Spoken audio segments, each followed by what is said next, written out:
And then at 7 weeks, we did an ultrasound and we were able to see 2 little fluttery heartbeats, and it was perfect. And they were definitely twins. There was definitely not triplets, and we were thrilled from the beginning.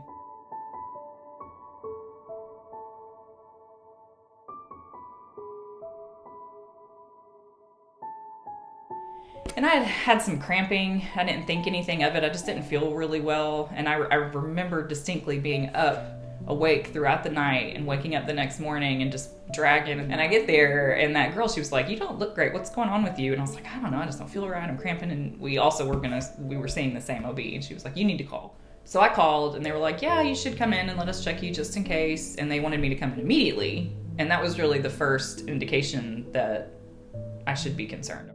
So I left on a trip. I'm a pilot. I left on a trip. We went to Maryland. We had Wi-Fi on the airplane, and I remember texting her, just telling her we had Wi-Fi. It was pretty cool. And she texted back and said she was on her way to the hospital.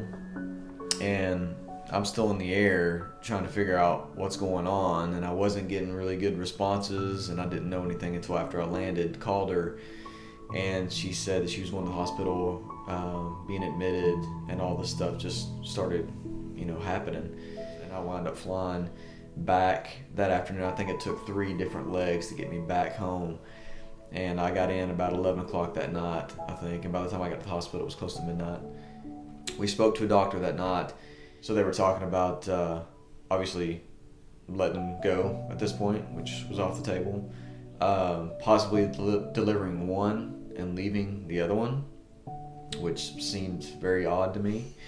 So one would be in the NICU and the other one could maybe have a full pregnancy at that point. They didn't know.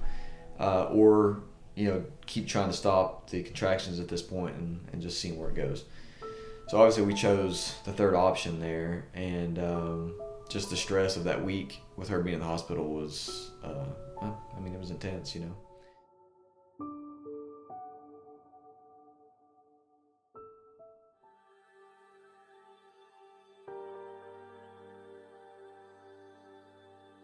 So they said it was time to go. Brett went to get scrubs on. We go to the OR, and it was like a NASCAR pit crew. There's people everywhere. There's probably 12 people in there.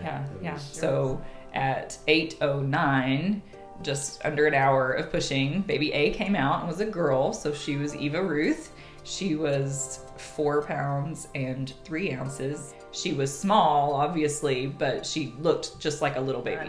And I pushed 2 more times, and baby B was born 9 minutes apart. So he was born at 8:18, and he was a boy. So he is Isaac James, and he was 3 pounds, 11 ounces, and he did not look healthy. He was very gray.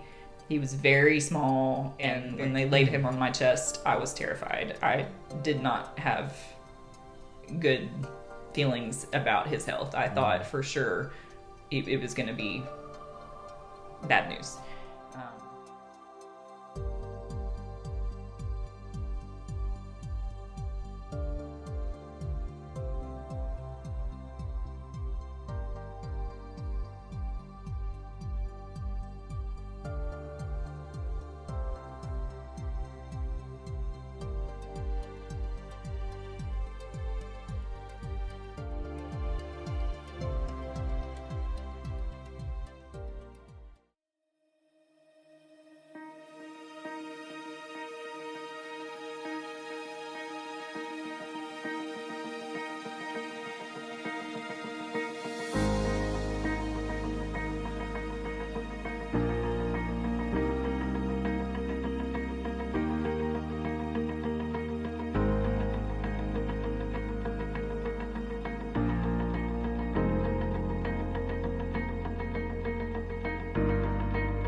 Got the steroid shot to develop her lungs. I remember that being, I don't know what the right word is, comforting, I guess. Mm-hmm. Because they were saying if they were born, lung development was very important. So having that shot really gave us some comfort. The March of Dimes programs where they do NICU baby showers, that's just above and beyond and a blessing